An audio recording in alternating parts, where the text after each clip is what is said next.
It is bizarre to come from an animation background where we draw and we paint and we sculpt things in the computer and make digital sets, to then film it for real where we actually build the sets. You can walk through them. You can be in a Viking village or a great hall, and you see all of these people in these incredible costumes. It is like a fantasy of it all coming to life, which none of it was lost on me. I was squealing inside every day. When you're doing the animation, sometimes you got to go for a more generalized idea. You know, you only have your voice, so you're kind of like, here's the point we're making here. Here's the point we're making, and it works and it's powerful. But here, you can give 5 colors, all these nuances sometimes in one word. You can express your grief, your self-deprecation, your command, all in the same moment. So I feel like, and I don't just mean that for me, but for all the actors, that you're wringing a lot more out of each moment. And again, I just watched it again the other night, and that's what I was thinking. There's story within story within story in every character, in every moment. There's not a moment wasted, and and it feels like every moment is infused with meaning or joy or entertainment or thrill or fear or emotion, you know, and it's rare. I gotta say, even in all my movies, I might go, that's great. Oh God, it just dropped away. Oh, that's good.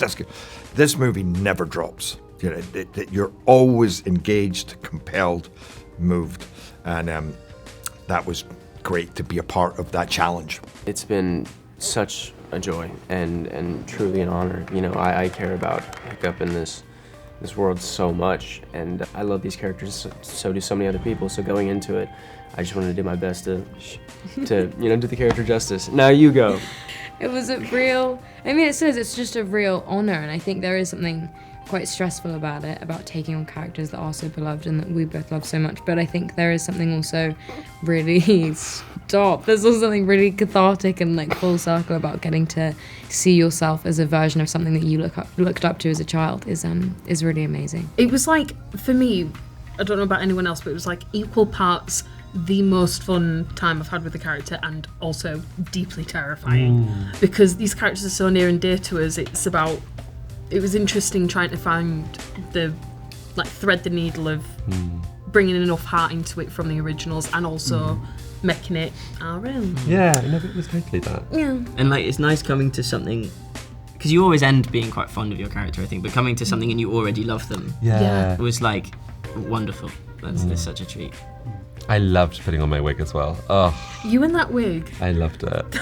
It was so much Wigs fun. are the best. Yeah. There was quite a big process of that wig, wasn't there? There was a process that we will not speak on. We will not speak on. For me, the first thing that I shot was in the training arena. And I hadn't really I'd seen the outside of it and I hadn't seen much of it. And then I had like a big dialogue heavy scene my first day.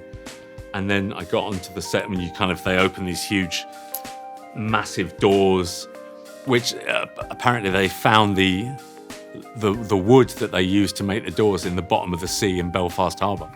So you can't really see it, but if you look at the doors, all the wooden doors have little barnacles on, and you just look at them thinking, this is amazing, it's incredible. But I had to do a scene in front of all the Viking extras and all the crew, and it was really nerve-wracking. You know, I said to Dean, the director, can you see me trembling? He's like, no, it's fine. But it's a lot, you know, it's a lot to, I think you have to kind of wrangle that part of your brain, which is the bit that's traditionally used to keep you alive if you come across like a male gorilla in the jungle or a wolf, you know, it's the bit that says run. I think you have to learn to harness that and tell it that it's fine, you're all right, you're fine, you're not a real dragon. The wonderful thing about creating a world like Berk is you have the opportunity to not only research in real life. We flew around Iceland and the Faroe Islands and Scotland. You gather all of these amazing locations and you can meld them in any way you want. But the goal is to create a place that people want to be. They want to spend time with your characters. And so that level of immersion was the goal from the beginning. And then really it falls upon the actors to make it feel authentic and truthful and not like a costume play.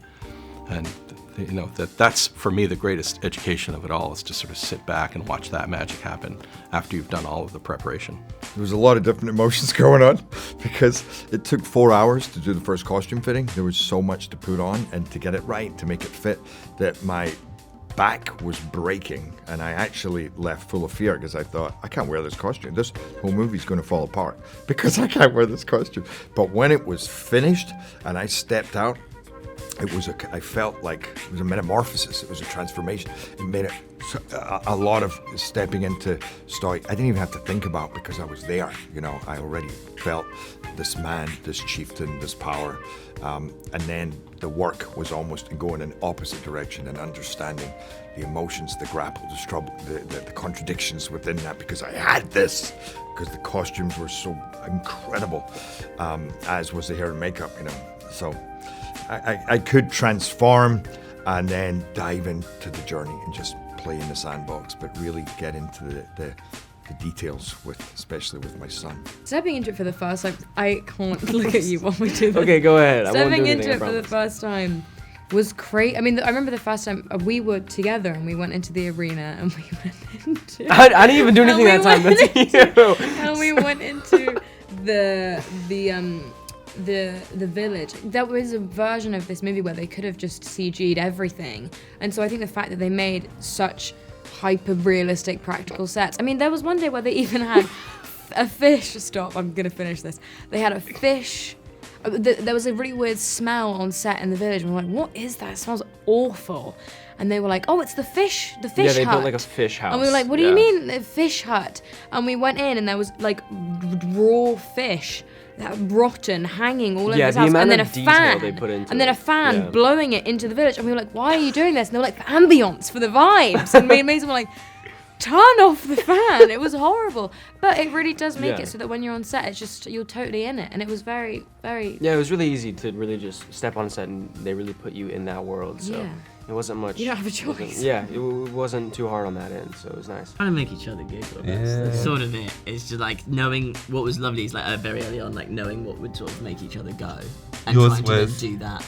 Yeah. Which I'd love you to do on camera actually. And I'm not trying to flatter anyone, but these are very good people, and it was very enjoyable. And I think everyone here has like worked with people, and you're glad you're not working with them anymore. Like, let's be honest. Like, but with these people, it's like, you know, I enjoyed going to set. We all stayed in the same apartment. Well, not the same apartment, but the same apartment building. I was in yours. Yeah, we were in the same bunk bed. beds. Actually. It was Quite gorgeous. nice. Top and tail. But no, it was totally that. It was such an easy and lovely dynamic, and also because being on set, you're spending so much time together, and especially it was filmed in January in Belfast. It was freezing, and so it was just sort of like just manic jokes being told that I'm sure if we heard them again, we wouldn't be able to remember where they came from, or even if they were funny. But at the time, hilarious. And it was like we were there for a little while before the like adult characters got there, so it did feel a little bit like the parents weren't home. Yeah. Nice. And then they all got here, and we were like, well, okay. Gerard Butler. Yeah, we did. You know, we did kind of feel like, oh, you know, we had a little group on set, and we were excited to see each other. And so I think, it was nice. I don't know if this is true, but I think Toothless he's like a lovely big cat, and I think people love cats. I love cats certainly, and I think that's why I like Toothless so much. That's just Dean scrolling Instagram, I think. I don't think they set out to just watch. It was Dean watching cat videos. I think when it comes to Toothless, people respond to him because we've put so many cat and dog videos into his performance. We would spend all day just searching the internet for the cutest and funniest and oddest cat and dog behaviors, and put them into Toothless, knowing that we wanted to evoke that kind of reaction from the audience. So if you say, oh, my dog does that, or my cat does that, or my horse does that, then goal accomplished. So we wanted him to both be ferocious, but a big cuddly pet at the same time. Is Lionheart one word? You know, Dragonheart. No, he's courageous, sensitive, and loyal. A lot of people have pets, and you know they love them so much, and they can see a lot of their pet in Toothless, and you you know, that's what I take away from it, is every time you watch like a character like that, especially Toothless or something, you can really just, you know, put your pen into that movie and watch that, and you know, you just love it so much. And, yeah. Me and Mason watched the movie in Brazil recently, and the entire time I was being like, Mason, Toothless is adorable. And he was like, yes, I know. And I kept being like, no, you don't understand. Because he's so cute. So cute. Oh my God. Yeah. It's so, I love, my favorite scene with him is when it's like Mason slowly trying to like befriend him, and it just being that kind of, that slow build. It's gorgeous. Yeah. Yeah, I think me and my girlfriend, we watched it together, and there's like this one scene in the film where he kind of puts his foot, or I guess his paw, up on the edge, and it just looks so cute. He's just got like this chunky little paw, so that's probably my favorite part. It's like a giant cat. I just want to buy that. I think the scene that is most poignant is when Hiccup is listening to his father regale all of the Vikings of Berk on essentially his graduation day. And he's talking about his pride for his son, but he's also making jabs at him. And as everybody's laughing, we put the camera on Mason's face, and you could see the way that mockery and that ridicule was affecting him. And I thought it was so truthfully done that it was very stirring, because I was a kid like that, you know.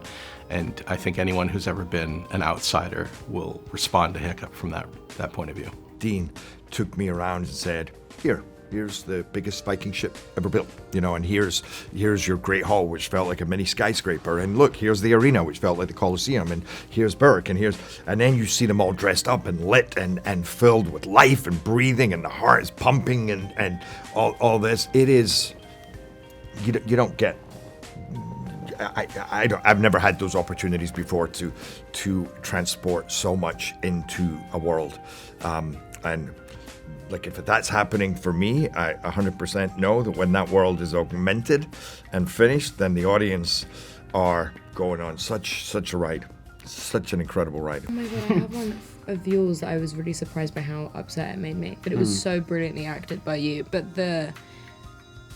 for anyone that hasn't seen it, I won't say what it is, but at the end, something happens with Mason, and he makes a discovery about himself. Do you know what I'm talking about? Discovery about himself. Yes, I know.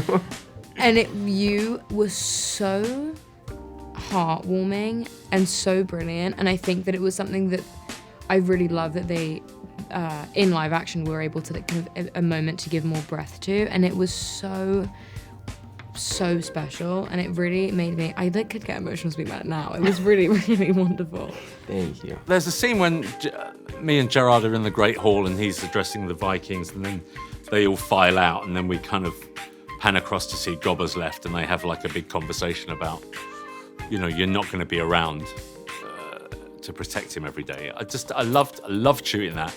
I loved the fact it was just me and Gerard and Dean, and we sat and we talked about it for ages, and we rehearsed it, and we were like, well, maybe we were, but it felt like we were making a film, you know, even though the hall was enormous, and you kind of, if you were to stop and look around, you get a real sense of the size of it. But once it's just you and the other actors and the director and the DOP, and you're doing that kind of walk in terms of this, I stand here and then you come through here, and that felt amazing. And then, you know, I'm a fan of actors. I love to work with actors, and I love to watch what they're doing. And there is a part of me that, if I do my work right, if I do enough planning, I don't seem to have to act. It just happens, you know. My brain just does it, which allows me to look out through my eyes at Gerard Butler acting, and I'm like, that's Gerard Butler acting. You know, I can enjoy his performance at the same time, you know. And I love that. That's why I really like that scene.